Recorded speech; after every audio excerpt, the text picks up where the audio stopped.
Walk in His path as Jesus showed us how.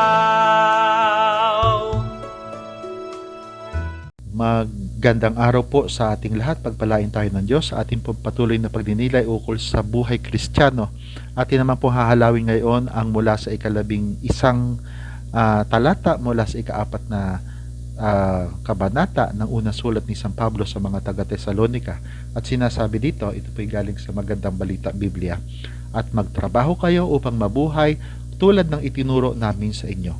No? At ang tinutukoy po ni San Pablo ang alagad dito sa mga taga-Tesalonika na mga baguhan pa sa pananampalatayang Kristiyano ay maging siya man, no, si San Pablo ay merong sariling trabaho, no? Ang ibig sabihin siya ay tagagawa ng tolda, no?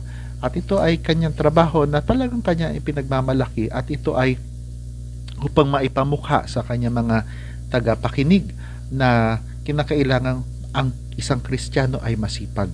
Ang ibig sabihin, kung hanggat maaari ay magkaroon ng trabaho upang may maipangtusto sa sariling buhay, at upang siya ay hindi maging pabigat sa ibang tao, no? Sapagkat kung ang isang Kristiyano naman ay hindi nakaratay sa kama, walang malubhang karamdaman, ay maganda kung siya ay maging masipag na nagtatrabaho, manggagawa, no? Merong pagkakakitaan upang may maipangtusto sa sariling buhay, no? Sapagkat noon man hanggang ngayon may mga taong tamad, no?